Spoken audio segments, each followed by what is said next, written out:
Chapter 21. The discussion of Mr. Collins's offer was now nearly at an end, and Elizabeth had only to suffer from the uncomfortable feelings necessarily attending it, and occasionally from some peevish allusion of her mother. As for the gentleman himself, his feelings were chiefly expressed, not by embarrassment or dejection, or by trying to avoid her, but by stiffness of manner and resentful silence. He scarcely ever spoke to her, and the assiduous attentions which he had been so sensible of himself were transferred for the rest of the day to Miss Lucas, whose civility in listening to him was a seasonable relief to them all, and especially to her friend. The morrow produced no abatement of Mrs. Bennet's ill-humour or ill-health. Mr. Collins was also in the same state of angry pride. Elizabeth had hoped that his resentment might shorten his visit, but his plan did not appear in the least affected by it. He was always to have gone on Saturday, and to Saturday he still meant to stay. After breakfast, the girls walked to Meryton to inquire if Mr. Wickham were returned, and to lament over his absence from the Netherfield ball. He joined them on their entering the town, and attended them to their aunt's, where his regret and vexation, and the concern of everybody, were well talked over. To Elizabeth, however, he voluntarily acknowledged that the necessity of his absence had been self-imposed. "I found," said he, as the time drew near, "that I had better not meet Mr. Darcy, that to be in the same room, the same party with him, for so many hours together, might be more than I could bear, and that scenes might arise unpleasant to more than myself." She highly approved his forbearance, and they had leisure for a full discussion of it, and for all the commendation which they civilly bestowed on each other, as Wickham and another officer walked back with them to Longbourn, and during the walk he particularly attended to her. His accompanying them was a double advantage. She felt all the compliment it offered to herself, and it was most acceptable as an occasion of introducing him to her father and mother. Soon after their return, a letter was delivered to Miss Bennet. It came from Netherfield, and was opened immediately.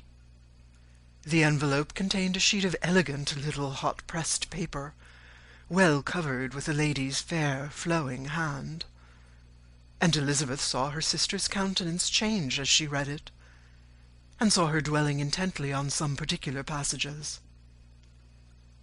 Jane recollected herself soon, and putting the letter away, tried to join with her usual cheerfulness in the general conversation.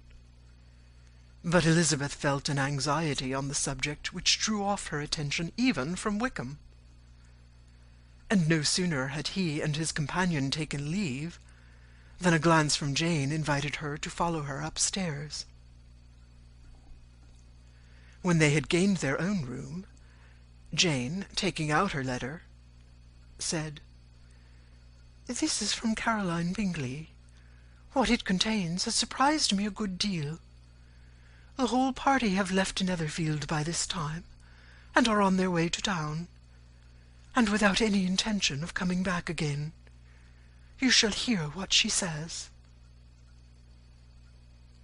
She then read the first sentence aloud, which comprised the information of their having just resolved to follow their brother to town directly, and of their meaning to dine that day in Grosvenor Street, where Mr. Hurst had a house.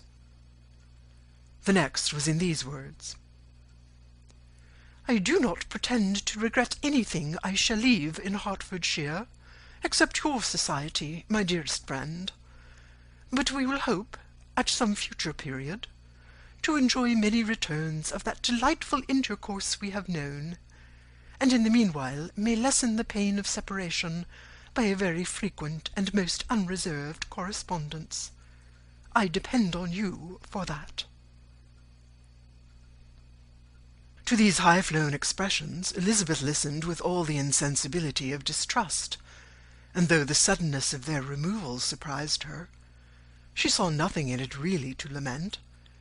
It was not to be supposed that their absence from Netherfield would prevent Mr. Bingley's being there, and as to the loss of their society, she was persuaded that Jane must soon cease to regard it in the enjoyment of his. "It is unlucky," said she, after a short pause, "that you should not be able to see your friends before they leave the country. But may we not hope that the period of future happiness, to which Miss Bingley looks forward, may arrive earlier than she is aware, and that the delightful intercourse you have known as friends will be renewed with yet greater satisfaction as sisters? Mr. Bingley will not be detained in London by them." "Caroline decidedly says that none of the party will return into Hertfordshire this winter. I will read it to you.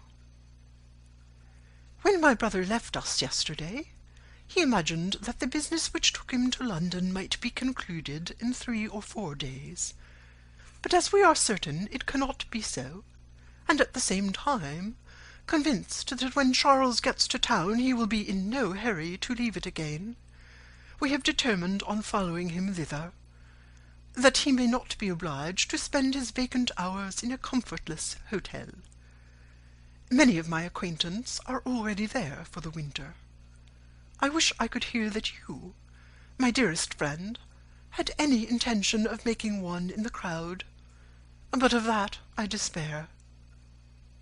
I sincerely hope your Christmas in Hertfordshire may abound in the gaieties which that season generally brings, and that your beaux will be so numerous as to prevent your feeling the loss of the 3 of whom we shall deprive you. It is evident by this," added Jane, "that he comes back no more this winter." "It is only evident that Miss Bingley does not mean he should." "Why will you think so? It must be his own doing. He is his own master.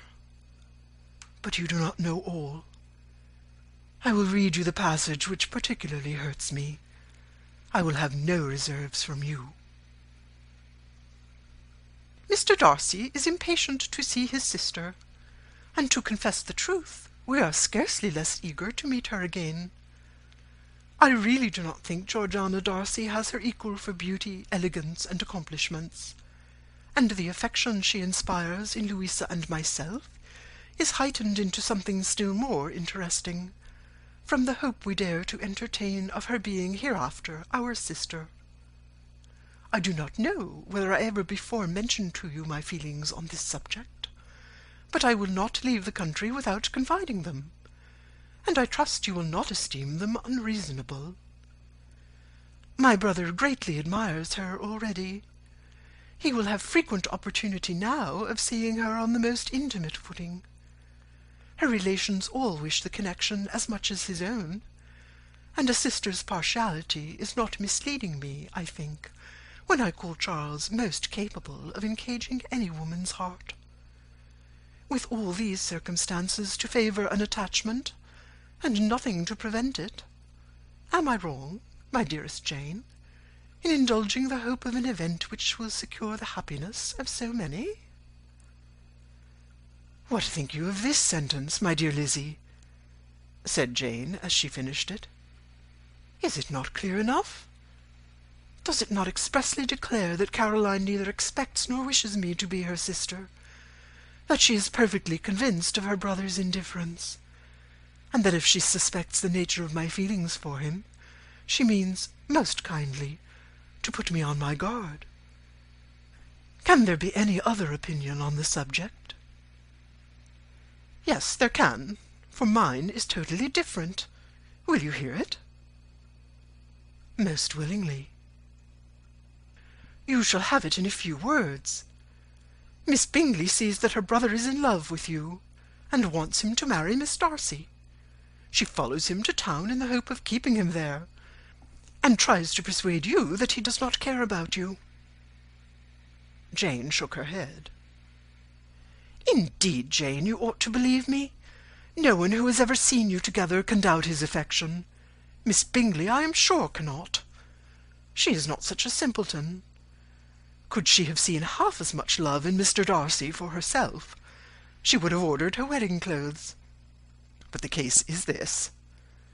We are not rich enough or grand enough for them, and she is the more anxious to get Miss Darcy for her brother from the notion that when there has been one intermarriage, she may have less trouble in achieving a second, in which there is certainly some ingenuity, and I dare say it would succeed if Mr. Berg were out of the way.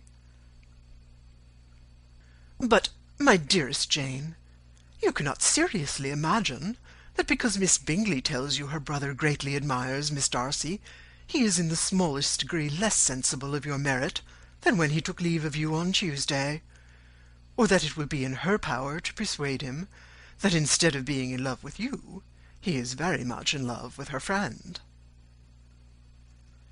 If we thought alike of Miss Bingley, replied Jane, your representation of all this might make me quite easy, but I know the foundation is unjust. Caroline is incapable of wilfully deceiving anyone, and all that I can hope for in this case is that she is deceived herself. That is right. You could not have stated a more happy idea, since you will not take comfort in mine. Believe her to be deceived by all means. You have now done your duty by her, and must fret no longer. But, my dearest sister, can I be happy, even supposing the best, in accepting a man whose sisters and friends are all wishing him to marry elsewhere? You must decide for yourself, said Elizabeth, and if, upon mature deliberation, you find that the misery of disobliging his two sisters is more than equivalent to the happiness of being his wife, I advise you by all means to refuse him. How can you talk so? Said Jane, faintly smiling. You must know that though I should be exceedingly grieved at their disapprobation, I could not hesitate. I did not think you would, and that being the case, I cannot consider your situation with much compassion. But if he returns no more this winter, my choice will never be required. 1,000 things may arise in 6 months. The idea of his returning no more Elizabeth treated with the utmost contempt. It appeared to her merely the suggestion of Caroline's interested wishes, and she could not for a moment suppose that those wishes, however openly or artfully spoken, could influence a young man so totally independent of everyone. She represented to her sister as forcibly as possible what she felt on the subject, and had soon the pleasure of seeing its happy effect. Jane's temper was not desponding, and she was gradually led to hope, though the diffidence of affection sometimes overcame the hope, that Bingley would return to Netherfield, and answer every wish of her heart. They agreed that Mrs. Bennet should only hear of the departure of the family, without being alarmed on the score of the gentleman's conduct, but even this partial communication gave her a great deal of concern, and she bewailed it as exceedingly unlucky that the ladies should happen to go away, just as they were all getting so intimate together. After lamenting it, however, at some length, she had the consolation of thinking Mr. Bingley would be soon down again, and soon dining at Longbourn, and the conclusion of all was the comfortable declaration that though he had been invited only to a family dinner, she would take care to have 2 full courses. End of chapter 21. Chapter 22.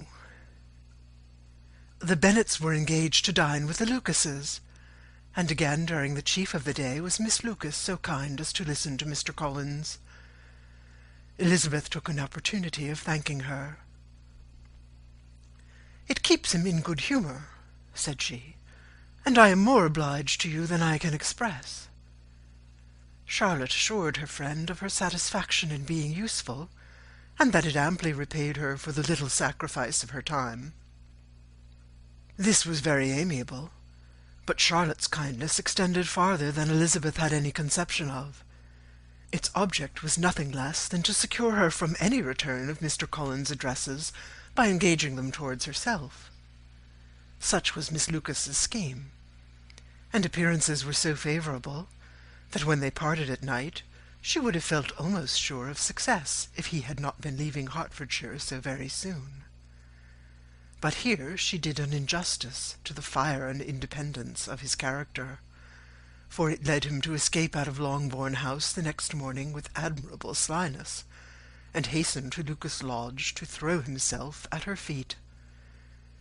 He was anxious to avoid the notice of his cousins, from a conviction that if they saw him depart, they could not fail to conjecture his design, and he was not willing to have the attempt known till its success could be known likewise. For though feeling almost secure, and with reason, for Charlotte had been tolerably encouraging, he was comparatively diffident since the adventure of Wednesday. His reception, however, was of the most flattering kind. Miss Lucas perceived him from an upper window as he walked towards the house, and instantly set out to meet him accidentally in the lane. But little had she dared to hope that so much love and eloquence awaited her there. In as short a time as Mr. Collins's long speeches would allow, everything was settled between them to the satisfaction of both, and as they entered the house, he earnestly entreated her to name the day that was to make him the happiest of men, and though such a solicitation must be waived for the present, the lady felt no inclination to trifle with his happiness. The stupidity with which he was favoured by nature must guard his courtship from any charm that could make a woman wish for its continuance, and Miss Lucas, who accepted him solely from the pure and disinterested desire of an establishment, cared not how soon that establishment were gained. Sir William and Lady Lucas were speedily applied to for their consent, and it was bestowed with a most joyful alacrity. Mr. Collins's present circumstances made it a most eligible match for their daughter, to whom they could give little fortune, and his prospects of future wealth were exceedingly fair. Lady Lucas began directly to calculate, with more interest than the matter had ever excited before, how many years longer Mr. Bennet was likely to live, and Sir William gave it as his decided opinion that whenever Mr. Collins should be in possession of the Longbourn estate, it would be highly expedient that both he and his wife should make their appearance at St. James. The whole family, in short, were properly overjoyed on the occasion. The younger girls formed hopes of coming out a year or two sooner than they might otherwise have done, and the boys were relieved from their apprehension of Charlotte's dying an old maid. Charlotte herself was tolerably composed. She had gained her point, and had time to consider of it. Her reflections were in general satisfactory. Mr. Collins, to be sure, was neither sensible nor agreeable. His society was irksome, and his attachment to her must be imaginary. But still he would be her husband. Without thinking highly either of men or matrimony, marriage had always been her object. It was the only honourable provision for well-educated young women of small fortune, and however uncertain of giving happiness, must be their pleasantest preservative from want. This preservative she had now obtained, and at the age of 27, without having ever been handsome, she felt all the good luck of it. The least agreeable circumstance in the business was the surprise it must occasion to Elizabeth Bennet, whose friendship she valued beyond that of any other person. Elizabeth would wonder, and probably would blame her, and though her resolution was not to be shaken, her feelings must be hurt by such disapprobation. She resolved to give her the information herself, and therefore charge Mr. Collins when he returned to Longbourn to dinner, to drop no hint of what had passed before any of the family.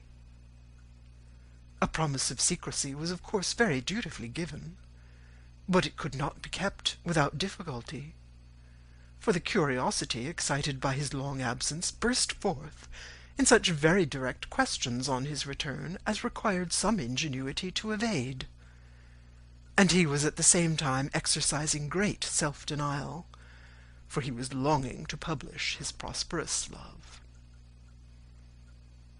As he was to begin his journey too early on the morrow to see any of the family, the ceremony of leave-taking was performed when the ladies moved for the night, and Mrs. Bennet, with great politeness and cordiality, said how happy they should be to see him at Longbourn again, whenever his other engagements might allow him to visit them. "My dear madam," he replied, "this invitation is particularly gratifying, because it is what I have been hoping to receive, and you may be very certain that I shall avail myself of it as soon as possible." They were all astonished, and Mr. Bennet, who could by no means wish for so speedy a return, immediately said, "But is there not danger of Lady Catherine's disapprobation here, my good sir? You had better neglect your relations than run the risk of offending your patroness." "My dear sir," replied Mr. Collins, "I am particularly obliged to you for this friendly caution, and you may depend upon my not taking so material a step without her ladyship's concurrence. You cannot be too much on your guard. Risk anything rather than her displeasure, and if you find it likely to be raised by your coming to us again, which I should think exceedingly probable, stay quietly at home, and be satisfied that we shall take no offence. Believe me, my dear sir, my gratitude is warmly excited by such affectionate attention, and depend upon it you will speedily receive from me a letter of thanks for this, as well as for every other mark of your regard during my stay in Hertfordshire. As for my fair cousins, though my absence may not be long enough to render it necessary, I shall take the liberty of wishing them health and happiness, not excepting my cousin Elizabeth." With proper civilities the ladies then withdrew, all of them equally surprised to find that he meditated a quick return. Mrs. Bennet wished to understand by it that he thought of paying his addresses to one of her younger girls, and Mary might have been prevailed on to accept him. She rated his abilities much higher than any of the others. There was a solidity in his reflections which often struck her, and though by no means so clever as herself, she thought that if encouraged to read and improve himself by such an example as hers, he might become a very agreeable companion. But on the following morning every hope of this kind was done away. Miss Lucas called soon after breakfast, and in a private conference with Elizabeth related the event of the day before. The possibility of Mr. Collins fancying himself in love with her friend had once occurred to Elizabeth within the last day or two, but that Charlotte could encourage him seemed almost as far from possibility as that she could encourage him herself, and her astonishment was consequently so great as to overcome at first the bounds of decorum, and she could not help crying out, "Engaged to Mr. Collins? My dear Charlotte, impossible!" The steady countenance which Miss Lucas had commanded in telling her story gave way to a momentary confusion here, on receiving so direct a reproach, though, as it was no more than she expected, she soon regained her composure, and calmly replied, "Why should you be surprised, my dear Eliza? Do you think it incredible that Mr. Collins should be able to procure any woman's good opinion because he was not so happy as to succeed with you?"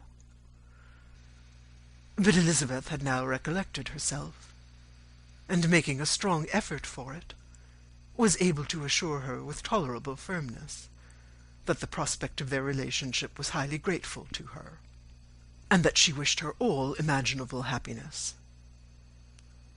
"I see what you are feeling," replied Charlotte.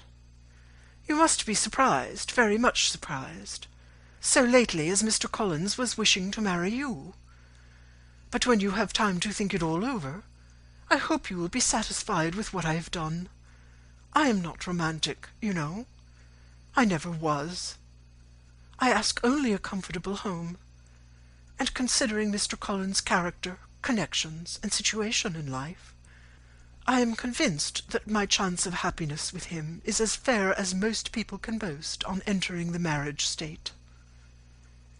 Elizabeth quietly answered, "Undoubtedly." And after an awkward pause, they returned to the rest of the family. Charlotte did not stay much longer, and Elizabeth was then left to reflect on what she had heard. It was a long time before she became at all reconciled to the idea of so unsuitable a match. The strangeness of Mr. Collins making 2 offers of marriage within 3 days was nothing in comparison of his being now accepted. She had always felt that Charlotte's opinion of matrimony was not exactly like her own, but she could not have supposed it possible that when called into action she would have sacrificed every better feeling to worldly advantage. Charlotte, the wife of Mr. Collins, was a most humiliating picture, and to the pang of a friend disgracing herself and sunk in her esteem was added the distressing conviction that it was impossible for that friend to be tolerably happy in the lot she had chosen. End of chapter 22.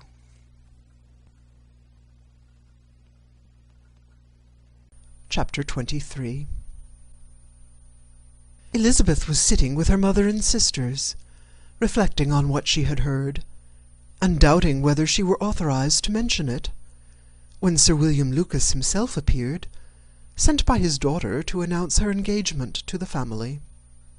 With many compliments to them, and much self-congratulation on the prospect of a connection between the houses, he unfolded the matter, to an audience not merely wondering, but incredulous, for Mrs. Bennet, with more perseverance than politeness, protested he must be entirely mistaken, and Lydia, always unguarded and often uncivil, boisterously exclaimed, "Good Lord!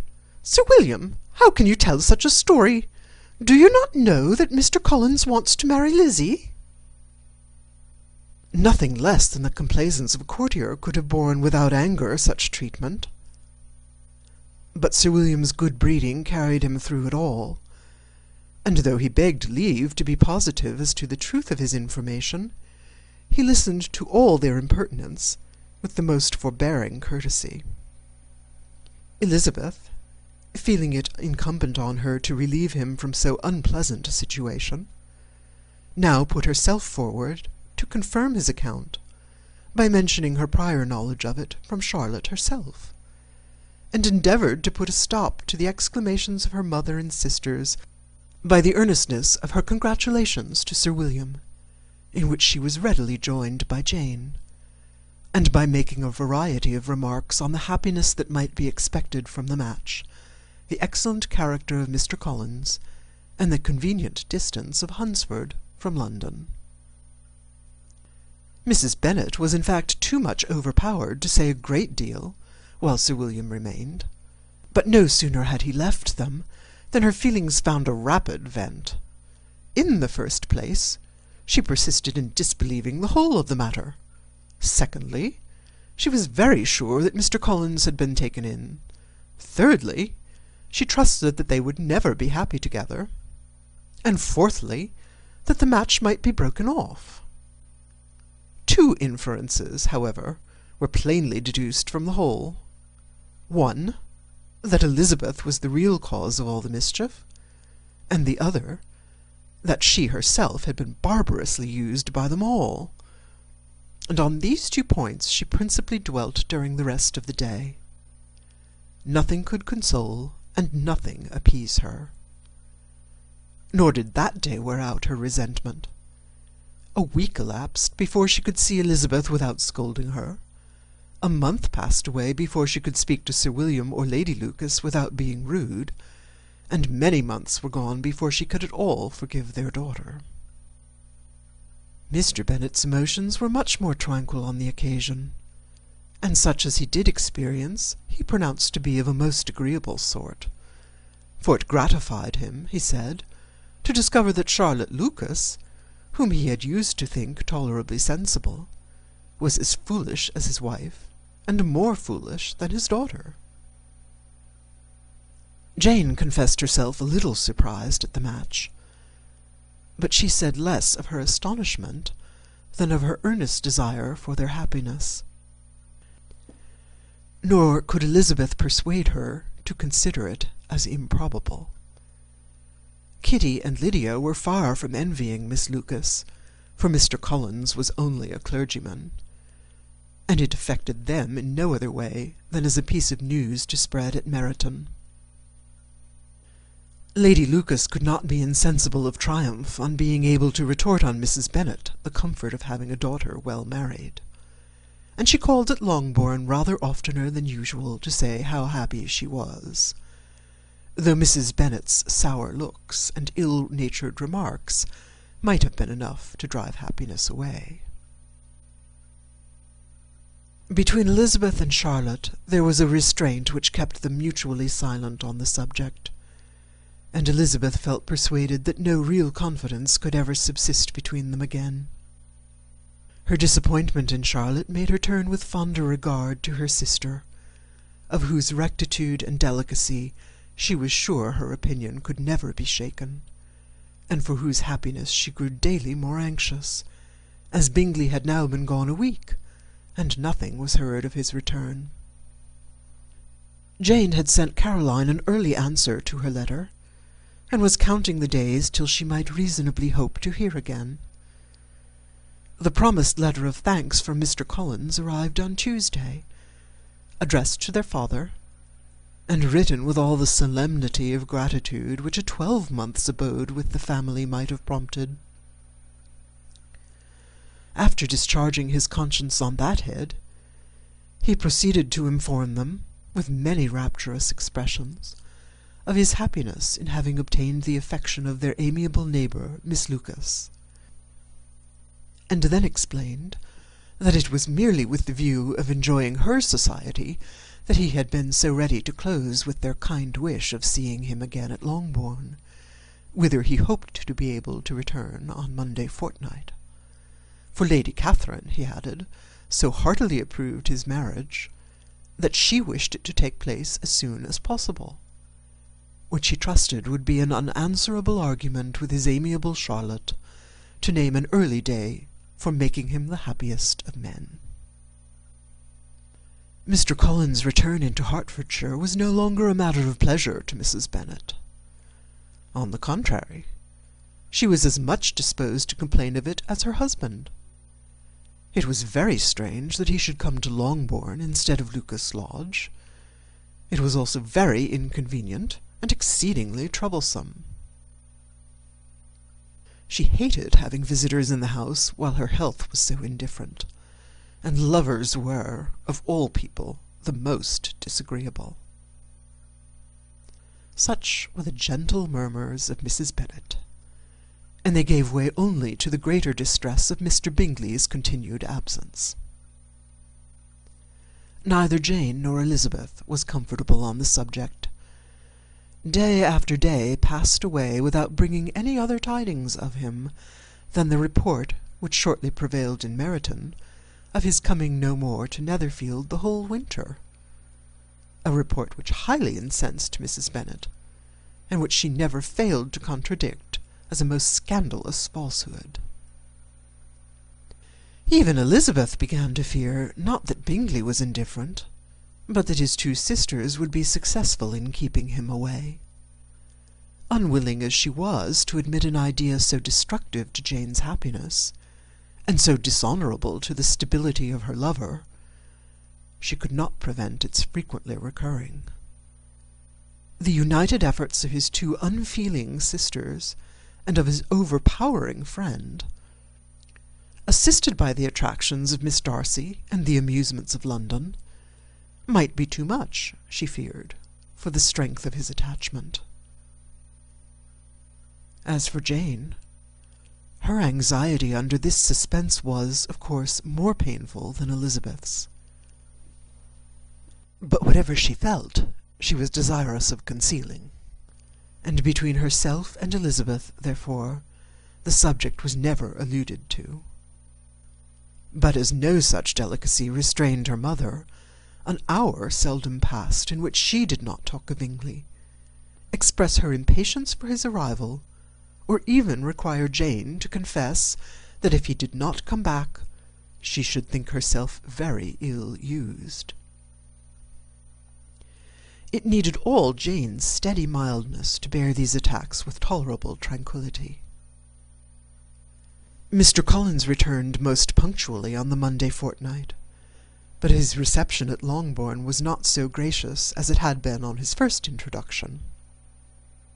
He was too happy, however, to need much attention, and luckily for the others, the business of love-making relieved them from a great deal of his company.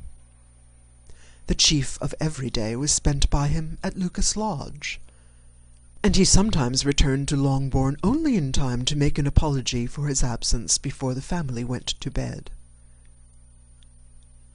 Mrs. Bennet was really in a most pitiable state.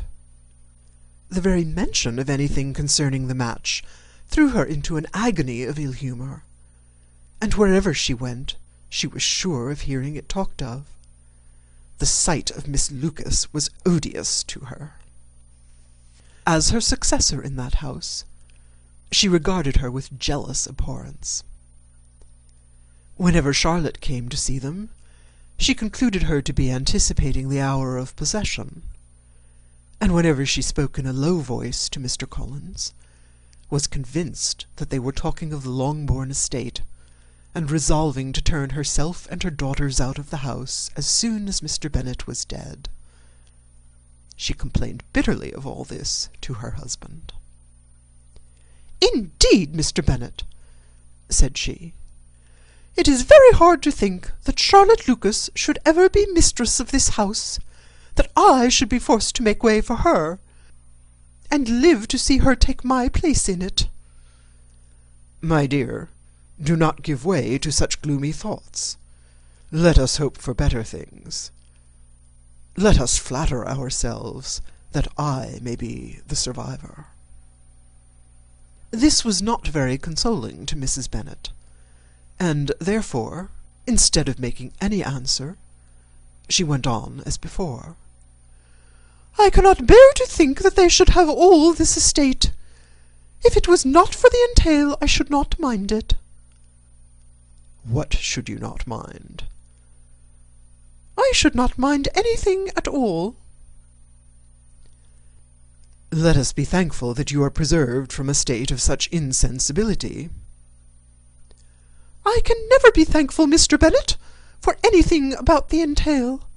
How any one could have the conscience to entail away an estate from one's own daughters, I cannot understand, and all for the sake of Mr. Collins, too. Why should he have it more than anybody else?" "I leave it to yourself to determine," said Mr. Bennet. End of chapter 23. Chapter 24. Miss Bingley's letter arrived, and put an end to doubt. The very first sentence conveyed the assurance of their all being settled in London for the winter, and concluded with her brother's regret at not having had time to pay his respects to his friends in Hertfordshire before he left the country. Hope was over, entirely over, and when Jane could attend to the rest of the letter, she found little, except the professed affection of the writer, that could give her any comfort. Miss Darcy's praise occupied the chief of it. Her many attractions were again dwelt on, and Caroline boasted joyfully of their increasing intimacy, and ventured to predict the accomplishment of the wishes which had been unfolded in her former letter. She wrote also with great pleasure of her brother's being an inmate of Mr. Darcy's house, and mentioned with raptures some plans of the latter with regard to new furniture. Elizabeth, to whom Jane very soon communicated the chief of all this, heard it in silent indignation. Her heart was divided between concern for her sister and resentment against all the others. To Caroline's assertion of her brother's being partial to Miss Darcy she paid no credit. That he was really fond of Jane, she doubted no more than she had ever done, and much as she had always been disposed to like him, she could not think without anger, hardly without contempt, on that easiness of temper, that want of proper resolution, which now made him the slave of his designing friends, and led him to sacrifice his own happiness to the caprice of their inclinations. Had his own happiness, however, been the only sacrifice, he might have been allowed to sport with it in whatever manner he thought best. But her sister's was involved in it, as she thought he must be sensible himself. It was a subject, in short, on which reflection would be long indulged, and must be unavailing. She could think of nothing else, and yet whether Bingley's regard had really died away, or were suppressed by his friend's interference, whether he had been aware of Jane's attachment, or whether it had escaped his observation, whichever were the case, though her opinion of him must be materially affected by the difference, her sister's situation remained the same, her peace equally wounded. A day or two passed before Jane had courage to speak of her feelings to Elizabeth, but at last, on Mrs. Bennet's leaving them together, after a longer irritation than usual about Netherfield and its master, she could not help saying, "Oh, that my dear mother had more command over herself! She can have no idea of the pain she gives me by her continual reflections on him. But I will not repine. It cannot last long. He will be forgot, and we shall all be as we were before." Elizabeth looked at her sister with incredulous solicitude, but said nothing. "You doubt me," cried Jane, slightly colouring. "Indeed, you have no reason. He may live in my memory as the most amiable man of my acquaintance, but that is all. I have nothing either to hope or fear, and nothing to reproach him with. Thank God, I have not that pain. A little time, therefore. I shall certainly try to get the better." With a stronger voice, she soon added, "I have this comfort immediately, that it has not been more than an error of fancy on my side, and that it has done no harm to anyone but myself." "My dear Jane," exclaimed Elizabeth, "you are too good. Your sweetness and disinterestedness are really angelic. I do not know what to say to you. I feel as if I had never done you justice, or loved you as you deserve." Miss Bennet eagerly disclaimed all extraordinary merit, and threw back the praise on her sister's warm affection. "Nay," said Elizabeth, "this is not fair. You wish to think all the world respectable, and are hurt if I speak ill of anybody. I only want to think you perfect, and you set yourself against it. Do not be afraid of my running into any excess, of my encroaching on your privilege of universal goodwill. You need not. There are few people whom I really love, and still fewer of whom I think well. The more I see of the world, the more am I dissatisfied with it, and every day confirms my belief of the inconsistency of all human characters, and of the little dependence that can be placed on the appearance of either merit or sense. I have met with 2 instances lately. One I will not mention. The other is Charlotte's marriage. It is unaccountable. In every view it is unaccountable. My dear Lizzie, do not give way to such feelings as these. They will ruin your happiness. You do not make allowance enough for difference of situation and temper. Consider Mr. Collins' respectability, and Charlotte's prudent, steady character. Remember that she is one of a large family, that, as to fortune, it is a most eligible match, and be ready to believe, for everybody's sake, that she may feel something like regard and esteem for our cousin. To oblige you, I would try to believe almost anything, but no one else could be benefited by such a belief as this. For were I persuaded that Charlotte had any regard for him, I should only think worse of her understanding than I now do of her heart. My dear Jane, Mr. Collins is a conceited, pompous, narrow-minded, silly man. You know he is, as well as I do, and you must feel, as well as I do, that the woman who marries him cannot have a proper way of thinking. You shall not defend her, though it is Charlotte Lucas. You shall not, for the sake of one individual, change the meaning of principle and integrity, nor endeavour to persuade yourself or me that selfishness is prudence, and insensibility of danger security for happiness. I must think your language too strong in speaking of both, replied Jane, and I hope you will be convinced of it by seeing them happy together.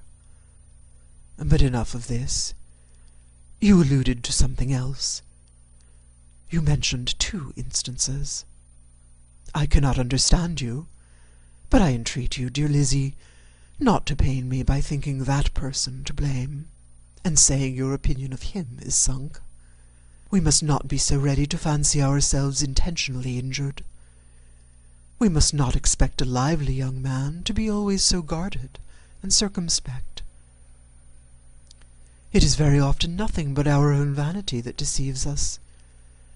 Women fancy admiration means more than it does, and men take care that they should.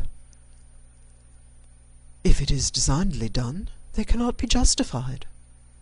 But I have no idea of there being so much design in the world as some persons imagine.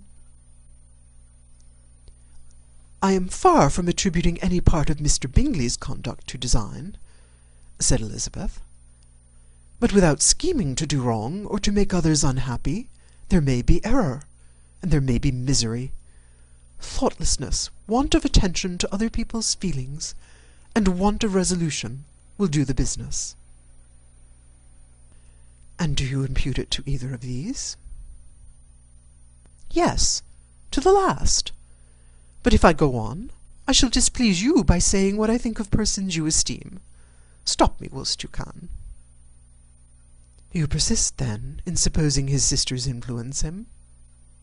Yes, in conjunction with his friend. I cannot believe it. Why should they try to influence him? They can only wish for his happiness, and if he is attached to me, no other woman can secure it. Your first position is false. They may wish many things besides his happiness. They may wish his increase of wealth and consequence. They may wish him to marry a girl who has all the importance of money, great connections, and pride. Beyond a doubt, they do wish him to choose Miss Darcy, replied Jane.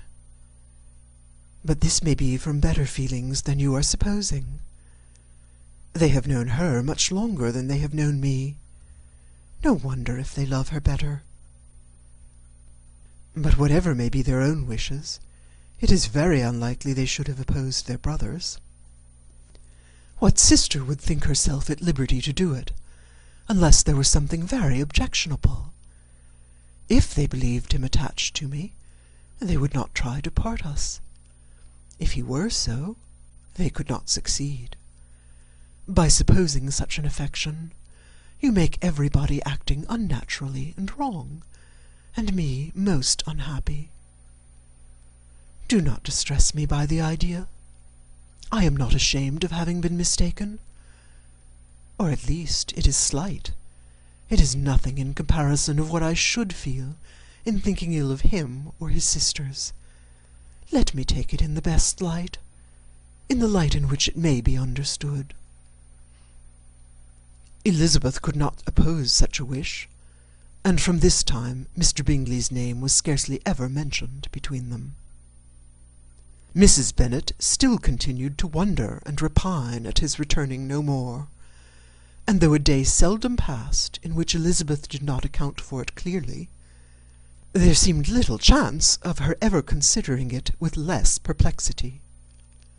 Her daughter endeavoured to convince her of what she did not believe herself, that his attentions to Jane had been merely the effect of a common and transient liking, which ceased when he saw her no more. But though the probability of the statement was admitted at the time, she had the same story to repeat every day. Mrs. Bennet's best comfort was that Mr. Bingley must be down again in the summer. Mr. Bennet treated the matter differently. "So, Lizzie," said he one day, "your sister is crossed in love, I find. I congratulate her. Next to being married, a girl likes to be crossed in love a little now and then. It is something to think of, and gives her a sort of distinction among her companions. When is your turn to come? You will hardly bear to be long outdone by Jane. Now is your time. Here are officers enough at Meryton to disappoint all the young ladies in the county. Let Wickham be your man. He is a pleasant fellow, and would jilt you creditably." "Thank you, sir, but a less agreeable man would satisfy me. We must not all expect Jane's good fortune." "True," said Mr. Bennet, "but it is a comfort to think that whatever of that kind may befall you, you have an affectionate mother who will always make the most of it." Mr. Wickham's society was of material service in dispelling the gloom which the late perverse occurrences had thrown on many of the Longbourn family. They saw him often, and to his other recommendations was now added that of general unreserve.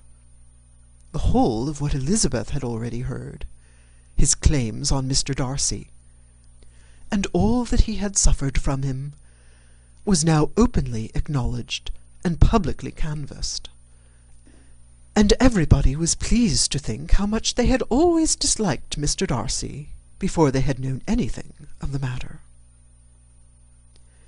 Miss Bennet was the only creature who could suppose there might be any extenuating circumstances in the case unknown to the society of Hertfordshire.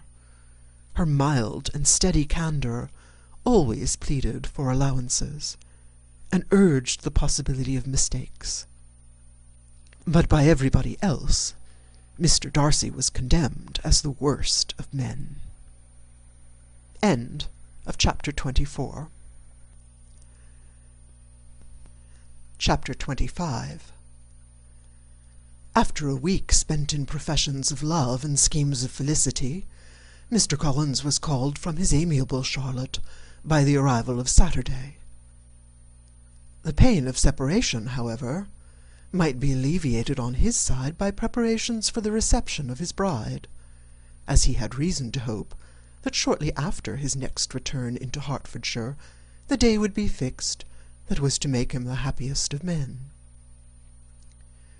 He took leave of his relations at Longbourn with as much solemnity as before, wished his fair cousin's health and happiness again, and promised their father another letter of thanks. On the following Monday, Mrs. Bennet had the pleasure of receiving her brother and his wife, who came as usual to spend the Christmas at Longbourn. Mr. Gardiner was a sensible, gentlemanlike man, greatly superior to his sister, as well by nature as education. The Netherfield ladies would have had difficulty in believing that a man who lived by trade, and within view of his own warehouses, could have been so well bred and agreeable. Mrs. Gardiner, who was several years younger than Mrs. Bennet and Mrs. Phillips, was an amiable, intelligent, elegant woman, and a great favourite with all her long-born nieces. Between the two eldest and herself especially, there subsisted a very particular regard. They had frequently been staying with her in town. The first part of Mrs. Gardiner's business on her arrival was to distribute her presents and describe the newest fashions. When this was done, she had a less active part to play. It became her turn to listen. Mrs. Bennet had many grievances to relate, and much to complain of. They had been very ill-used since she last saw her sister. 2 of her girls had been on the point of marriage, and after all, there was nothing in it. "I do not blame Jane," she continued, "for Jane would have got Mr. Bingley if she could. But Lizzie, oh, sister, it is very hard to think that she might have been Mr. Collins's wife by this time, had it not been for her own perverseness. He made her an offer in this very room, and she refused him. The consequence of it is that Lady Lucas will have a daughter married before I have, and that Longbourn estate is just as much entailed as ever. The Lucases are very artful people indeed, sister. They are all for what they can get. I am sorry to say it of them, but so it is. It makes me very nervous and poorly to be thwarted so in my own family, and to have neighbours who think of themselves before anybody else. However, your coming just at this time is the greatest of comforts, and I am very glad to hear what you tell us of long sleeves." Mrs. Gardiner, to whom the chief of this news had been given before, in the course of Jane and Elizabeth's correspondence with her, made her sister a slight answer, and, in compassion to her nieces, turned the conversation. When alone with Elizabeth afterwards, she spoke more on the subject. "It seems likely to have been a desirable match for Jane," said she. "I am sorry it went off. But these things happen so often. A young man, such as you describe Mr. Bingley, so easily falls in love with a pretty girl for a few weeks, and when accident separates them, so easily forgets her, that these sort of inconstancies are very frequent." "An excellent consolation in its way," said Elizabeth, "but it will not do for us. We do not suffer by accident. It does not often happen that the interference of friends will persuade a young man of independent fortune to think no more of a girl whom he was violently in love with only a few days before." "But that expression of violently in love is so hackneyed, so doubtful, so indefinite, that it gives me very little idea. It is as often applied to feelings which arise only from a half-hour's acquaintance, as to a real strong attachment. Pray, how violent was Mr. Bingley's love?" "I never saw a more promising inclination. He was growing quite inattentive to other people, and wholly engrossed by her. Every time they met, it was more decided and remarkable. At his own ball he offended 2 or 3 young ladies by not asking them to dance, and I spoke to him twice myself without receiving an answer. Could there be finer symptoms? Is not general incivility the very essence of love?" "Oh, yes, of that kind of love which I suppose him to have felt. Poor Jane! I am sorry for her, because, with such a disposition, she may not get over it immediately. It had better have happened to you, Lizzie. You would have laughed yourself out of it sooner. But do you think she would be prevailed on to go back with us? Change of scene might be of service, and perhaps a little relief from home may be as useful as anything."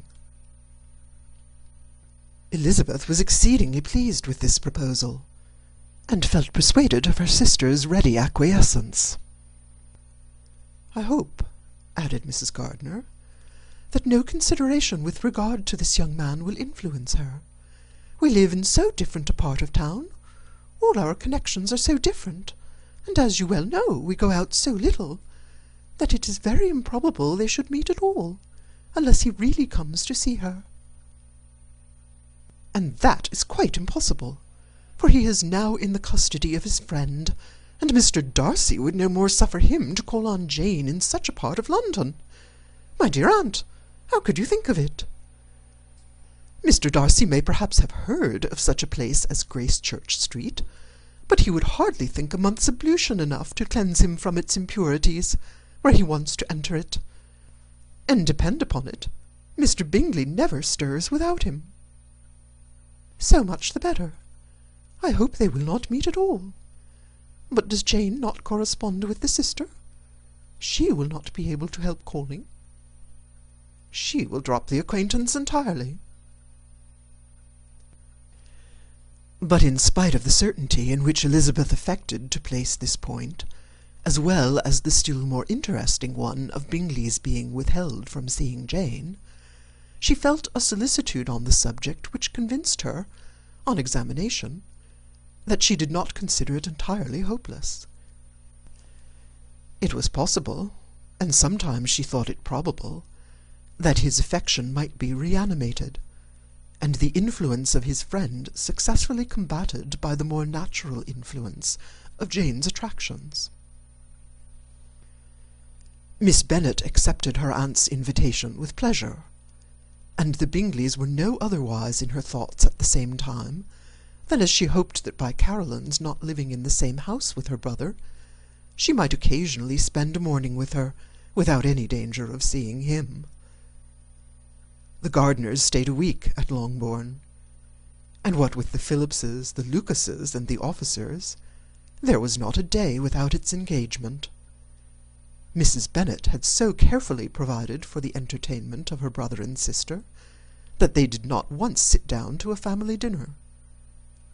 When the engagement was for home, some of the officers always made part of it, of which officers Mr. Wickham was sure to be one, and on these occasions Mrs. Gardiner, rendered suspicious by Elizabeth's warm commendations of him, narrowly observed them both, without supposing them, from what she saw, to be very seriously in love. Their preference of each other was plain enough to make her a little uneasy, and she resolved to speak to Elizabeth on the subject before she left Hertfordshire, and represent to her the imprudence of encouraging such an attachment. To Mrs. Gardiner, Wickham had one means of affording pleasure, unconnected with his general powers. About 10 or a dozen years ago, before her marriage, she had spent a considerable time in that very part of Derbyshire to which he belonged. They had, therefore, many acquaintance in common, and though Wickham had been little there since the death of Darcy's father, 5 years before, it was yet in his power to give her fresher intelligence of her former friends than she had been in the way of procuring. Mrs. Gardiner had seen Pemberley, and known the late Mr. Darcy by character perfectly well. Here, consequently, was an inexhaustible subject of discourse. In comparing her recollection of Pemberley with the minute description which Wickham could give, and in bestowing her tribute of praise on the character of its late possessor, she was delighting both him and herself. On being made acquainted with the present Mr. Darcy's treatment of him, she tried to remember something of that gentleman's reputed disposition when quite a lad, which might agree with it, and was confident at last that she recollected having heard Mr. Fitzwilliam Darcy formerly spoken of as a very proud, ill-natured boy. End of chapter 25. Chapter 26. Mrs. Gardiner's caution to Elizabeth was punctually and kindly given on the first favourable opportunity of speaking to her alone. After honestly telling her what she thought, she thus went on: You are too sensible a girl, Lizzie, to fall in love merely because you're warned against it, and therefore I'm not afraid of speaking openly. Seriously, I would have you be on your guard. Do not involve yourself, or endeavour to involve him, in an affection which the want of fortune would make so very imprudent. I have nothing to say against him. He is a most interesting young man, and if he had the fortune he ought to have, I should think you could not do better. But as it is, you must not let your fancy run away with you. You have sense, and we all expect you to use it. Your father would depend on your resolution and good conduct, I am sure. You must not disappoint your father." "My dear aunt, this is being serious indeed."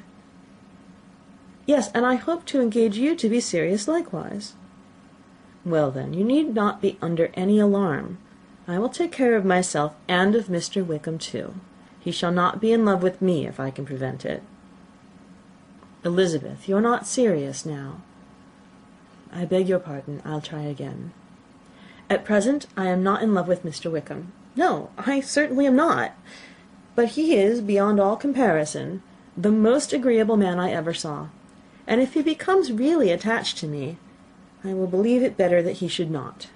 I see the imprudence of it. Oh, that abominable Mr. Darcy! My father's opinion of me does the greatest honour, and I should be miserable to forfeit it. My father, however, is partial to Mr. Wickham. In short, my dear aunt, I should be very sorry to be the means of making any of you unhappy. But since we see every day that where there is affection, young people are seldom withheld by immediate want of fortune from entering into engagements with each other, how can I promise to be wiser than so many of my fellow creatures if I am tempted? Or how am I even to know that there would be wisdom to resist? All that I can promise you, therefore, is not to be in a hurry. I will not be in a hurry to believe myself his first object. When I am in company with him, I will not be wishing. In short, I will do my best. Perhaps it will be as well if you discourage his coming here so often. At least you should not remind your mother of inviting him." "As I did the other day," said Elizabeth, with a conscious smile. "Very true. It will be wise in me to refrain from that. But do not imagine that he is always here so often. It's on your account that he's been so frequently invited this week. You know my mother's ideas as to the necessity of constant company for her friends. But really, and upon my honour, I will try to do what I think to be the wisest. And now I hope you're satisfied." Her aunt assured her that she was, and Elizabeth, having thanked her for the kindness of her hints, they parted, a wonderful instance of advice being given on such a point without being resented. Mr. Collins returned into Hertfordshire soon after it had been quitted by the Gardiners and Jane, but as he took up his abode with the Lucases, his arrival was no great inconvenience to Mrs. Bennet.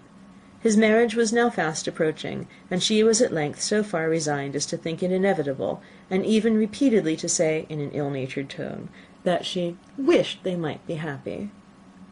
Thursday was to be the wedding day, and on Wednesday Miss Lucas paid her farewell visit, and when she rose to take leave, Elizabeth, ashamed of her mother's ungracious and reluctant good wishes, and sincerely affected herself, accompanied her out of the room.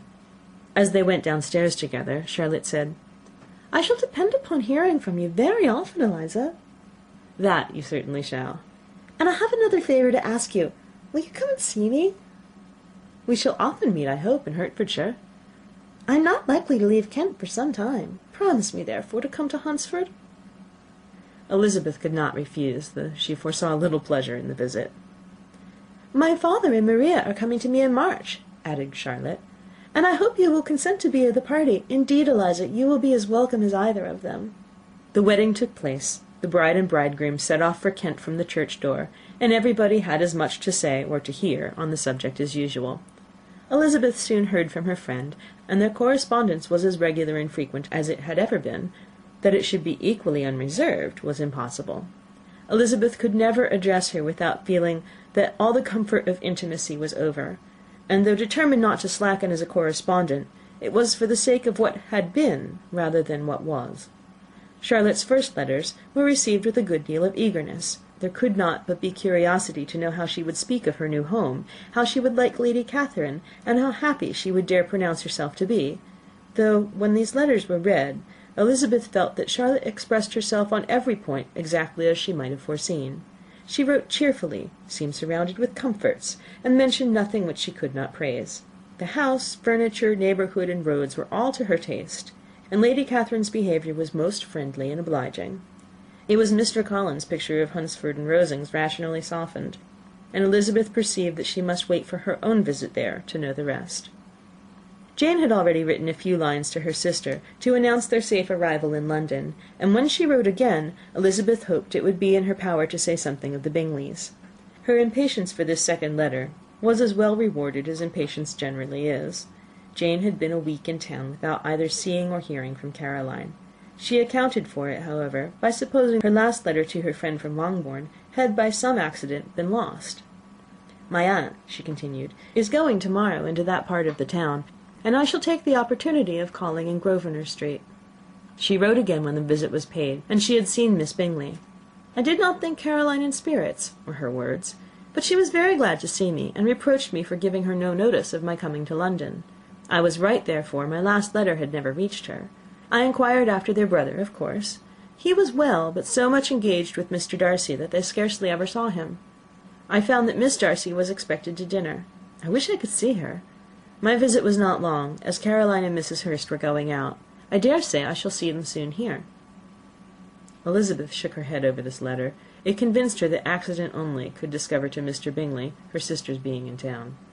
4 weeks passed away, and Jane saw nothing of him. She endeavoured to persuade herself that she did not regret it, but she could no longer be blind to Miss Bingley's inattention.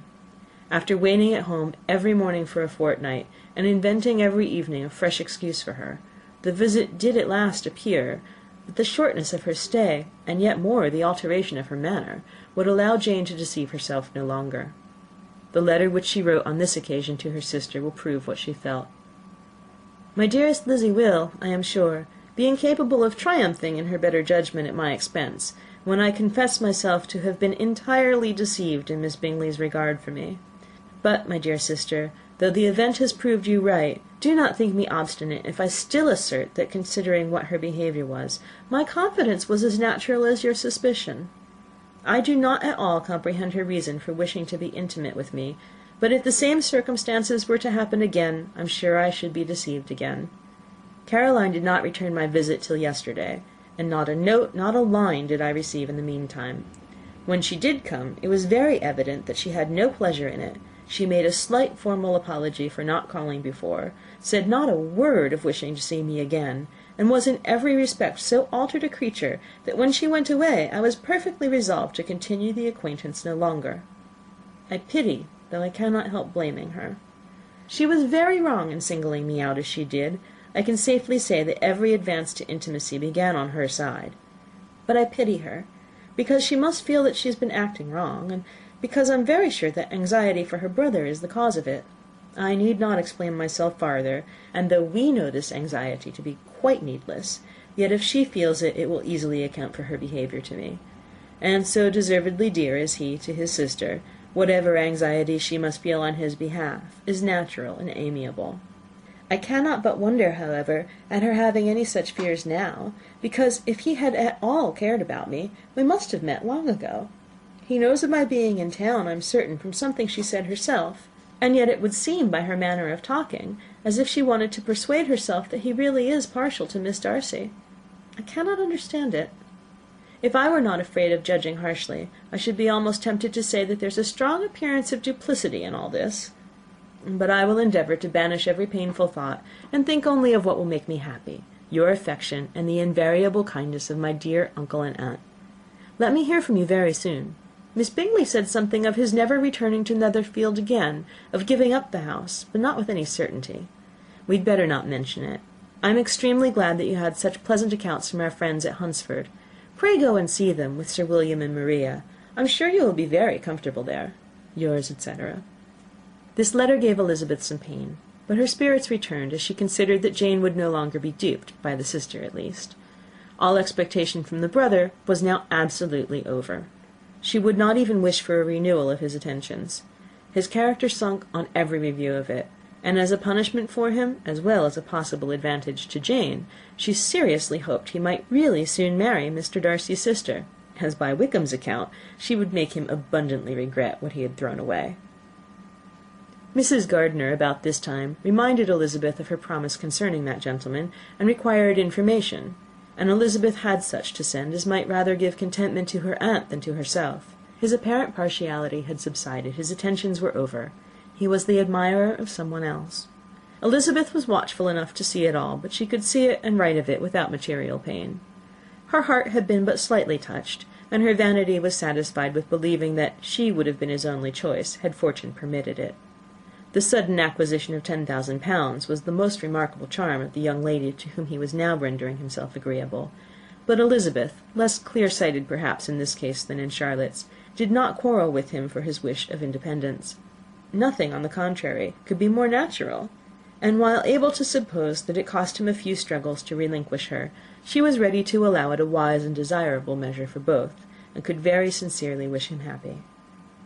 All this was acknowledged to Mrs. Gardiner, and after relating the circumstances, she thus went on: "I am now convinced, my dear aunt, that I have never been much in love, for had I really experienced that pure and elevating passion, I should at present detest his very name, and wish him all manner of evil. But my feelings are not only cordial towards him, they are even impartial towards Miss King. I cannot find out that I hate her at all, or that I am in the least unwilling to think her a very good sort of girl. There can be no love in all this. My watchfulness has been effectual, and though I certainly should be a more interesting object to all my acquaintances were I distractedly in love with him, I cannot say that I regret my comparative insignificance. Importance may sometimes be purchased too dearly. Kitty and Lydia take his defection to heart much more than I do.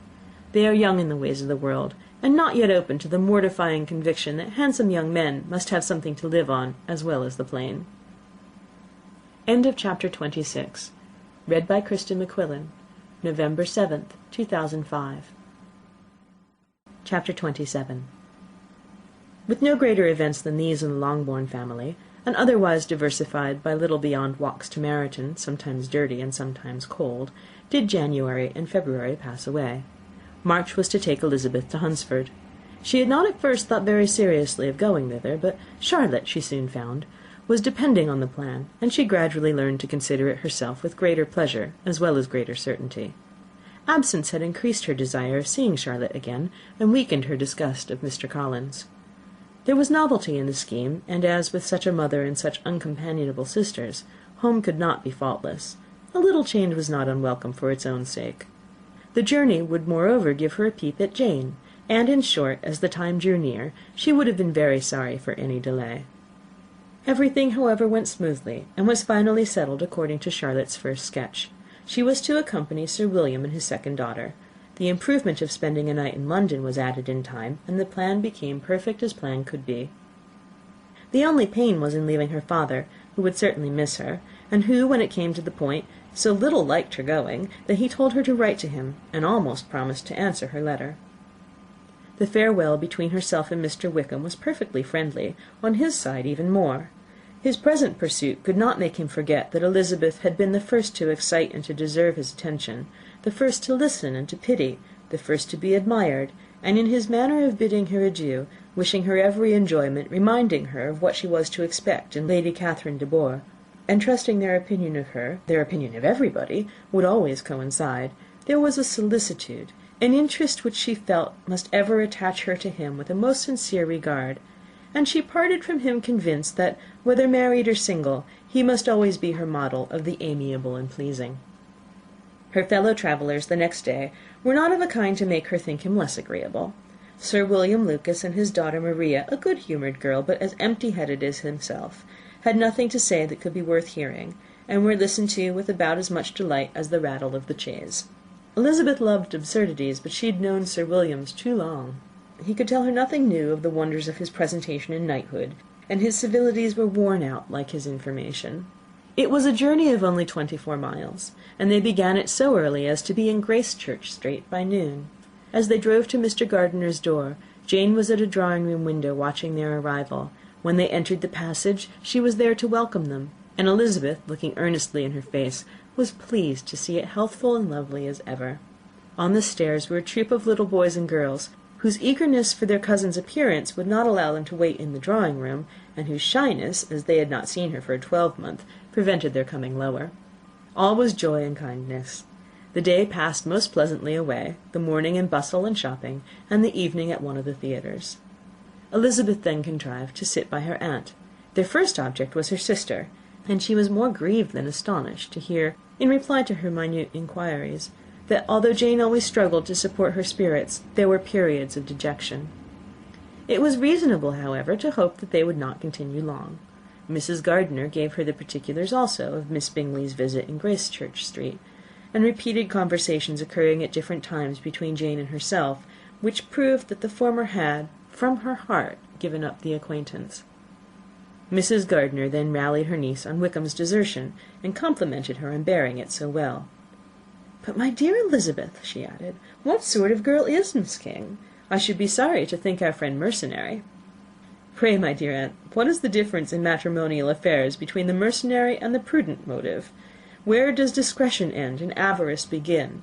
Last Christmas you were afraid of his marrying me, because it would be imprudent, and now, because he's trying to get a girl with only £10,000, you want to find out that he's mercenary.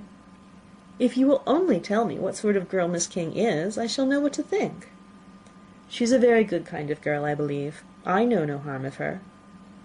"But he paid her not the smallest attention till her grandfather's death made her mistress of this fortune." "No, what should he? If it were not allowable for him to gain my affections because I had no money, what occasion could there be for making love to a girl whom he did not care about, and who was equally poor?"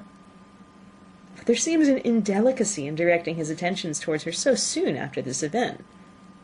A man in distressed circumstances does not have time for all those elegant decorums which other people may observe. If she does not object to it, why should we?" "Well, her not objecting does not justify him.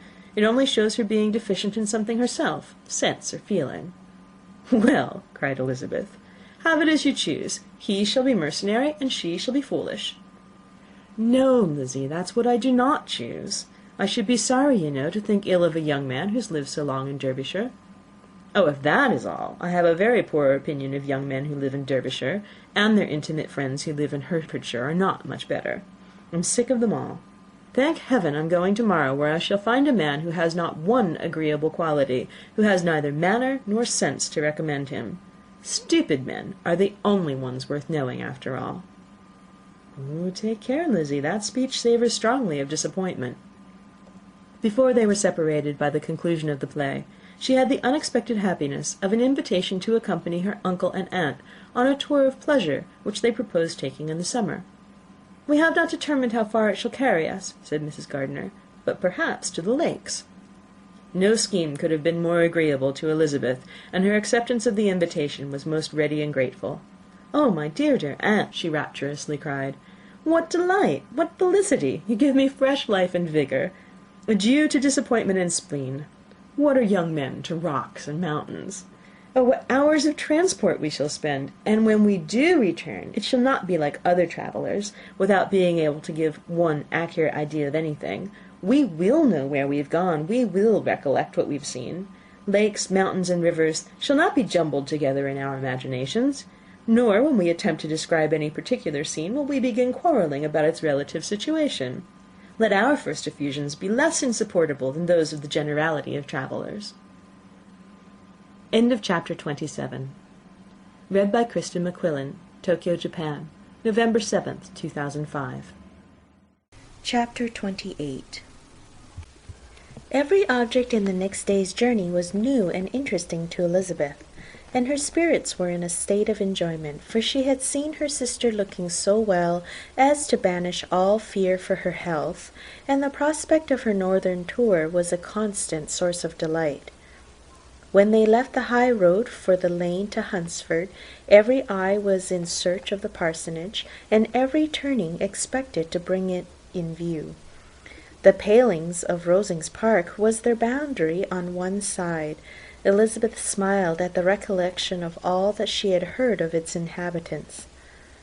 At length the parsonage was discernible, the garden sloping to the road, the house standing in it, the green pales, and the laurel hedge. Everything declared they were arriving.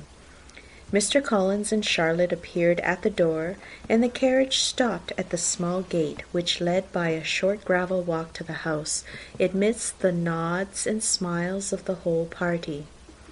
In a moment they were all out of the chaise, in rejoicing at the sight of each other. Mrs. Collins welcomed her friend with the liveliest pleasure, and Elizabeth was more and more satisfied with coming when she found herself so affectionately received. She saw instantly that her cousin's manners were not altered by his marriage. His formal civility was just what it had been, and he detained her some minutes at the gate to hear and satisfy his inquiries after all her family. They were then, with no other delay than his pointing out the neatness of the entrance, taken into the house, and as soon as they were in the parlour, he welcomed them a second time, with ostentatious formality, to his humble abode, and punctually repeated all his wife's offers of refreshment. Elizabeth was prepared to see him in his glory, and she could not help in fancying that in displaying the good proportion of the room, its aspect, and its furniture, he addressed himself particularly to her, as if wishing to make her feel what she had lost in refusing him. But though everything seemed neat and comfortable, she was not able to gratify him by any sigh of repentance, and rather looked with wonder at her friend that she could have so cheerful an air with such a companion. When Mr. Collins said anything of which his wife might reasonably be ashamed, which certainly was not unseldom, she involuntarily turned her eye to Charlotte. Once or twice she could discern a faint blush, but in general Charlotte wisely did not hear. After sitting long enough to admire every article of furniture in the room, from the sideboard to the fender, to give an account of their journey, and of all that had happened in London, Mr. Collins invited them to take a stroll in the garden, which was large and well laid out, and to the cultivation of which he attended himself. To work in this garden was one of his most respectable pleasures, and Elizabeth admired the command of countenance with which Charlotte talked of the healthfulness of the exercise, and owned she encouraged it as much as possible. Here, leading the way through every walk and cross-walk, and scarcely allowing them an interval to utter the praises he asked for, every view was pointed out with a minuteness which left beauty entirely behind. He could number the fields in every direction, and could tell how many trees there were in the most distant clump. But of all the views which his garden, or which the country or kingdom could boast, none were to be compared with the prospect of Rosings, afforded by an opening in the trees that bordered the park nearly opposite the front of his house. It was a handsome modern building, well situated on rising ground. From his garden Mr. Collins would have led them round his 2 meadows, but the ladies, not having shoes to encounter the remains of a white frost, turned back, and while Sir William accompanied him, Charlotte took her sister and friend over the house, extremely well pleased, probably, to have the opportunity of showing it without her husband's help. It was rather small, but well built and convenient, and everything was fitted up and arranged with a neatness and consistency of which Elizabeth gave Charlotte all the credit. When Mr. Collins could be forgotten, there was really an air of great comfort throughout, and by Charlotte's evident enjoyment of it, Elizabeth supposed he must be often forgotten. She had already learnt that Lady Catherine was still in the country.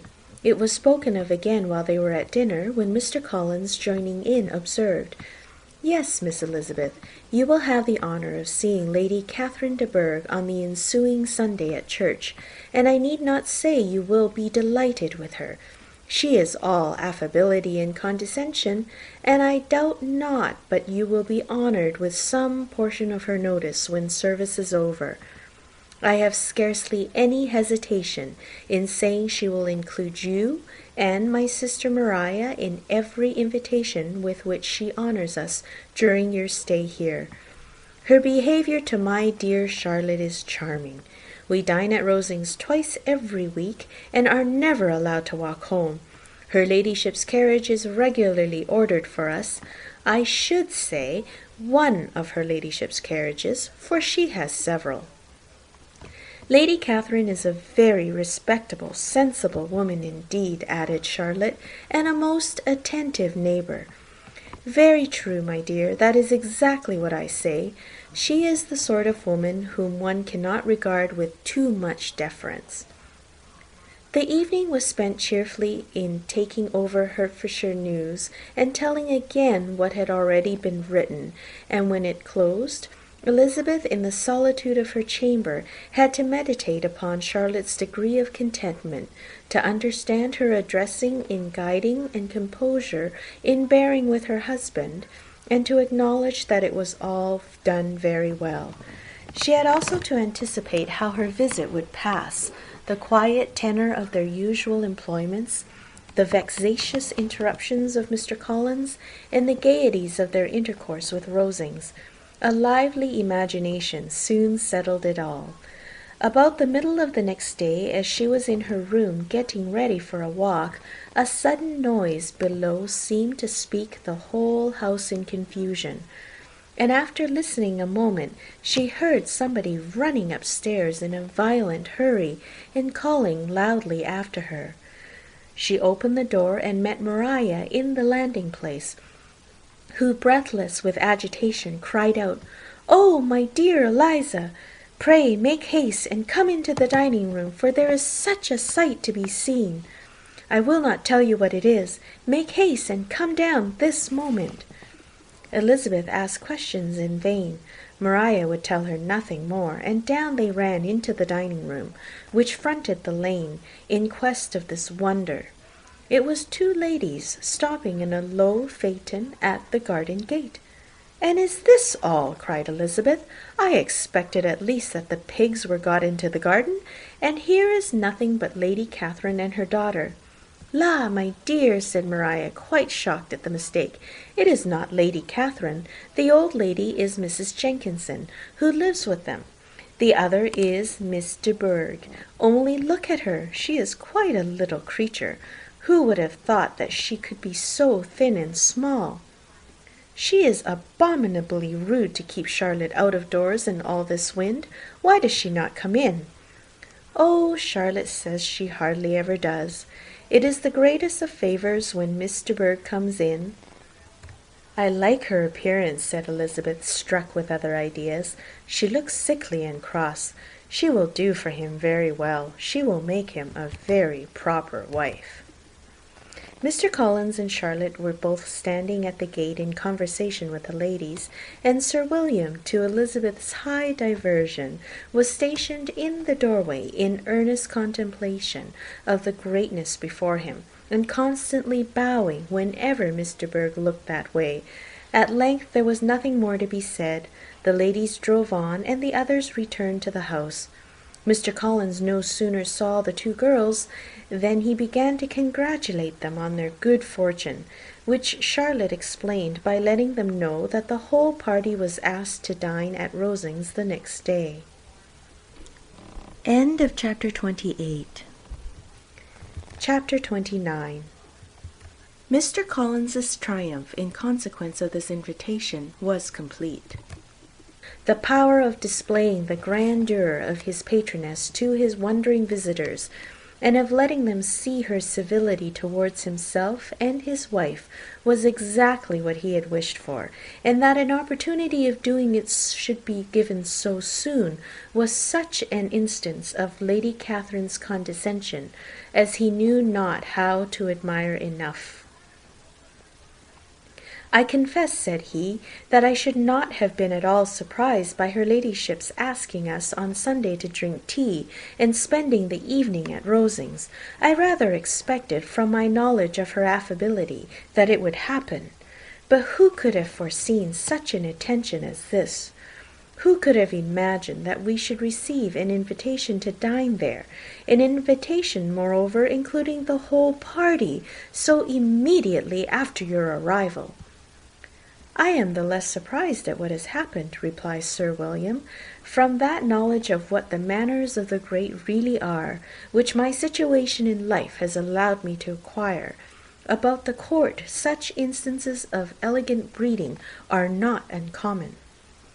Scarcely anything was talked of the whole day or next morning but their visit to Rosings. Mr. Collins was carefully instructing them in what they were to expect, that the sight of such rooms, so many servants, and so splendid a dinner might not wholly overpower them. When the ladies were separating for the toilette, he said to Elizabeth, "Do not make yourself uneasy, my dear cousin, about your apparel. Lady Catherine is far from requiring that elegance of dress in us which becomes herself and her daughter. I would advise you merely to put on whatever of your clothes is superior to the rest. There is no occasion for anything more. Lady Catherine will not think the worse of you for being simply dressed. She likes to have the distinction of rank preserved." While they were dressing, he came 2 or 3 times to their different doors to recommend their being quick, as Lady Catherine very much objected to being kept waiting for her dinner. Such formidable accounts of her ladyship and her manner of living quite frightened Maria Lucas, who had been little used to company, and she looked forward to her introduction at Rosings with as much apprehension as her father had done to his presentation at St. James's. As the weather was fine, they had a pleasant walk of about half a mile across the park. Every park has its beauty and its prospects, and Elizabeth saw much to be pleased with, though she could not be in such raptures as Mr. Collins expected the scene to inspire, and was but slightly affected by his enumeration of the windows in front of the house, and his relation of what the glazing altogether had originally cost Sir Lewis de Bourgh. When they ascended the steps to the hall, Maria's alarm was every moment increasing, and even Sir William did not look perfectly calm. Elizabeth's courage did not fail her. She had heard nothing of Lady Catherine that spoke of her awful from any extraordinary talents or miraculous virtue, and the mere stateliness of money or rank she thought she could witness without trepidation. From the entrance hall, of which Mr. Collins pointed out with a rapturous air the fine proportion and the finished ornaments, they followed the servants through an antechamber to the room where Lady Catherine, her daughter, and Mrs. Jenkinson were sitting. Her ladyship, with great condescension, arose to receive them, and as Mrs. Collins had settled it with her husband that the office of introduction should be hers, it was performed in a proper manner, without any of those apologies and thanks which he would have thought necessary. In spite of having been at St. James's, Sir William was so completely awed by the grandeur surrounding him that he had but just courage enough to make a very low bow and take his seat without saying a word. And his daughter, frightened almost out of her senses, sat on the edge of her chair, not knowing which way to look. Elizabeth found herself quite equal to the scene, and could observe the 3 ladies before her composedly. Lady Catherine was a tall, large woman, with strongly marked features, which might once have been handsome. Her air was not conciliating, nor was her manner of receiving them such as to make her visitors forget their inferior rank. She was not rendered formidable by silence, but whatever she said was spoken in so authoritative a tone as marked her self-importance, and brought Mr. Wickham immediately to Elizabeth's mind, and from the observation of the day altogether, she believed Lady Catherine to be exactly what he represented. When, after examining the mother, in whose countenance and deportment she soon found some resemblance of Mr. Darcy, she turned her eyes on the daughter. She could almost have joined in Maria's astonishment at her being so thin and so small. There was neither in figure nor face any likeness between the ladies. Mr. Bourgh was pale and sickly. Her features, though not plain, were insignificant, and she spoke very little, except in a low voice, to Mrs. Jenkinson, in whose appearance there was nothing remarkable, and who was entirely engaged in listening to what she said and placing a screen in the proper direction before her eyes. After sitting a few minutes, they were all sent to one of the windows to admire the view, Mr. Collins attending them to point out its beauties, and Lady Catherine kindly informing them that it was much better worth looking at in the summer. The dinner was exceedingly handsome, and there were all the servants and all the articles of plate which Mr. Collins had promised, and as he had likewise foretold, he took his seat at the bottom of the table, by her ladyship's desire, and looked as if he felt that life could furnish nothing greater. He carved and ate and praised with delighted alacrity, and every dish was commended, first by him, and then by Sir William, who was now enough recovered to echo whatever his son-in-law said, in a manner which Elizabeth wondered Lady Catherine could bear. But Lady Catherine seemed gratified by their excessive admiration, and gave most gracious smiles, especially when any dish on the table proved a novelty to them. The party did not supply much conversation. Elizabeth was ready to speak whenever there was an opening, but she was seated between Charlotte and Miss de Bourgh, the former of whom was engaged in listening to Lady Catherine, and the latter said not a word to her all dinner time. Mrs. Jenkinson was chiefly employed in watching how little Miss de Bourgh ate, pressing her to try some other dish, and fearing she was indisposed. Maria thought speaking out of the question, and the gentlemen did nothing but eat and admire. When the ladies returned to the drawing-room, there was little to be done but to hear Lady Catherine talk, which she did without any intermission till coffee came in, delivering her opinion on every subject in so decisive a manner as proved that she was not used to having her judgment controverted. She inquired into Charlotte's domestic concerns familiarly and minutely, gave her a great deal of advice as to the management of them all, told her how everything ought to be regulated in so small a family as hers, and instructed her as to the care of her cows and her poultry. Elizabeth found that nothing was beneath this great lady's attention which could furnish her with an occasion of dictating to others. In the intervals of her discourse with Mrs. Collins, she addressed a variety of questions to Maria and Elizabeth, but especially to the latter, of whose connections she knew the least, and who she observed to Mrs. Collins was a very genteel, pretty sort of girl.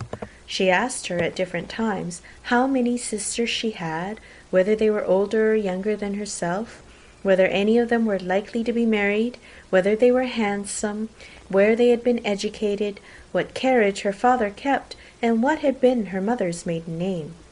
Elizabeth felt all the impertinence of her questions, but answered them very composedly. Lady Catherine then observed, "Your father's estate is entailed to Mr. Collins, I think? For your sake," turning to Charlotte, "I am glad of it. But otherwise I see no occasion for entailing estates from the female line. It was not thought necessary in Sir Lewis de Bourgh's family. Do you play and sing, Miss Bennet?" "A little." "Oh, then some time or other we shall be happy to hear you. Our instrument is a capital one, probably superior to— You shall try it some day. Do your sisters play and sing?" "One of them does." "Why did you not all learn? You ought all to have learned. The Miss Webbs all play, and their father has not so good an income as yours. Do you draw?" "No, not at all." "What, none of you?" "Not one." "That is very strange. But I suppose you had no opportunity. Your mother should have taken you to town every spring for the benefit of masters." "My mother would have had no objection, but my father hates London."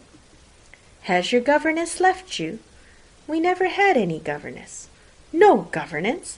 How was that possible? 5 daughters brought up at home without a governess? I have never heard of such a thing.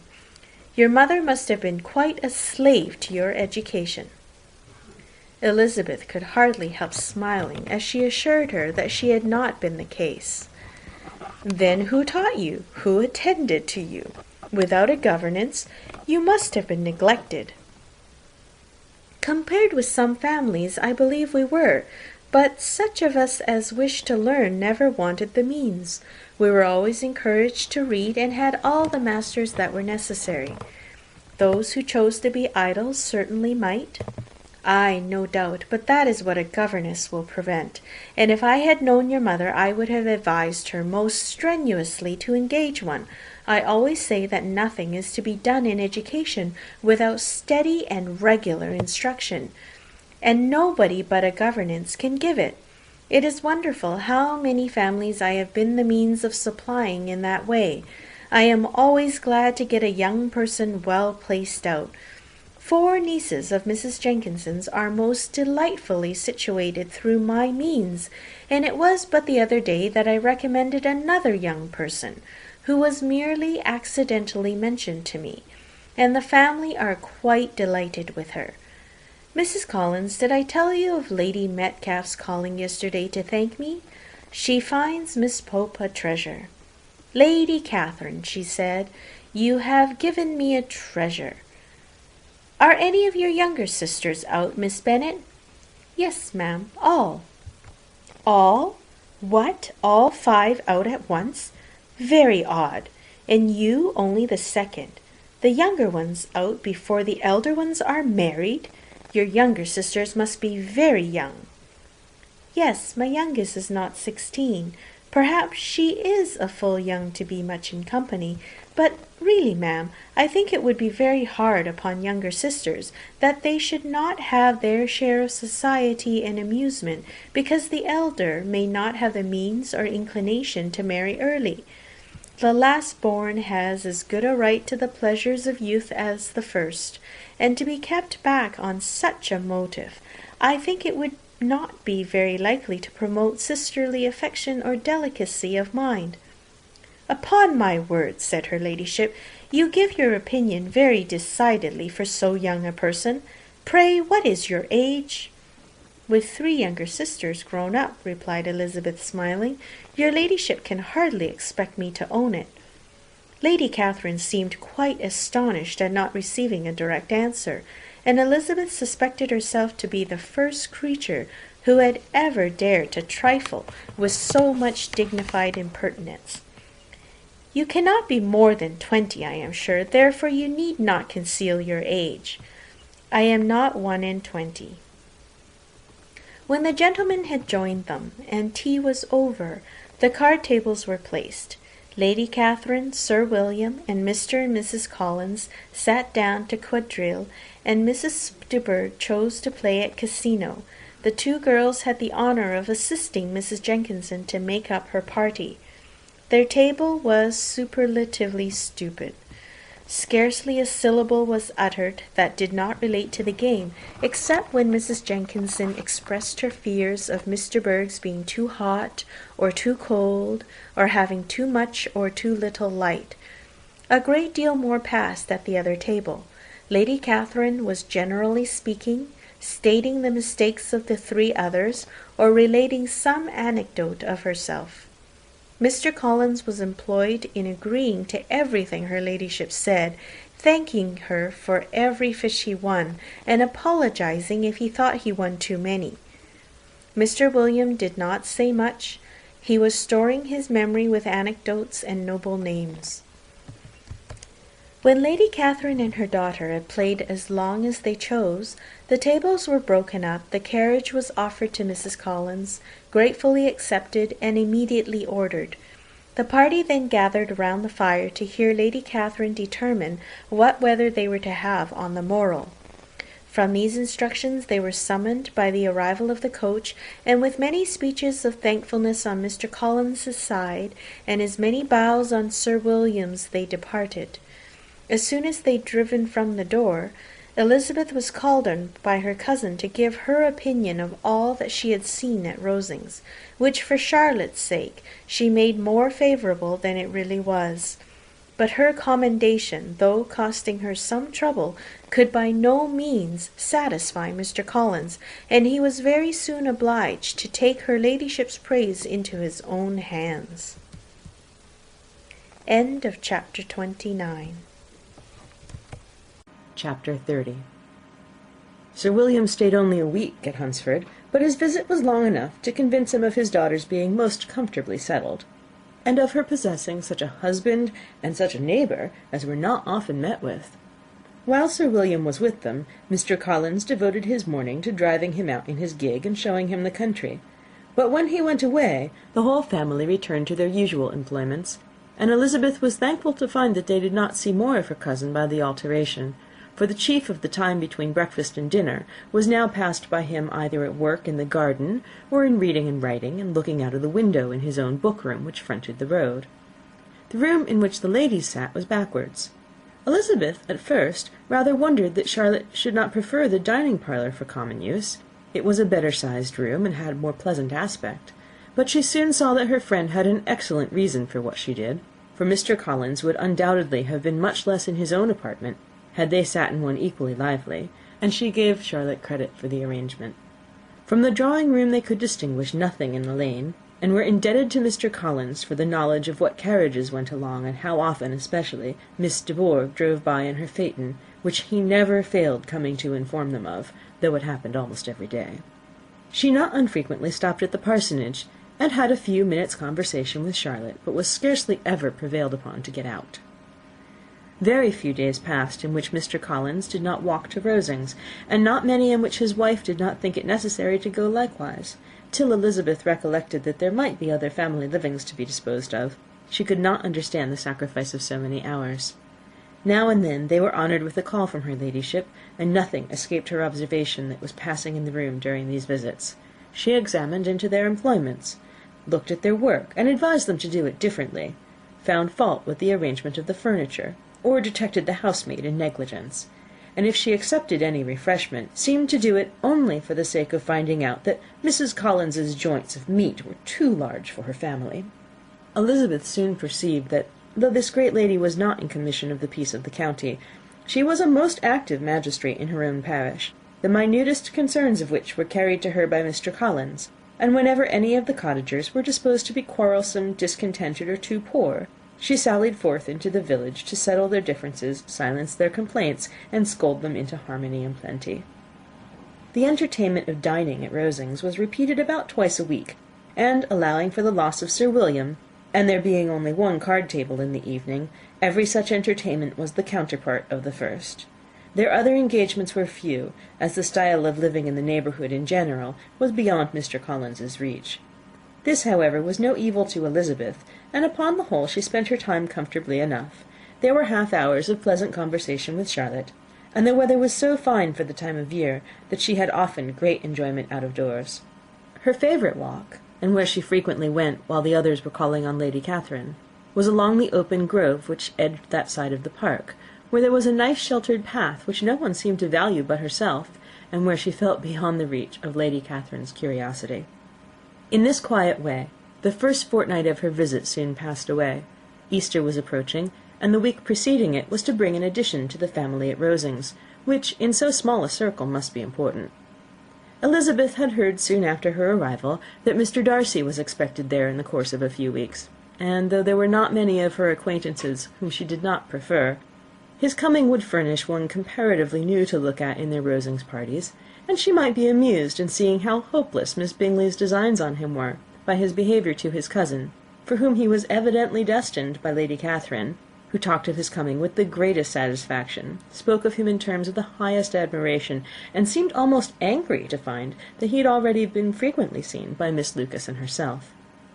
His arrival was soon known at the parsonage, for Mr. Collins was walking the whole morning within view of the lodges opening into Hunsford Lane, in order to have the earliest assurance of it, and after making his bow as the carriage turned into the park, hurried home with the great intelligence. On the following morning he hastened to Rosings to pay his respects.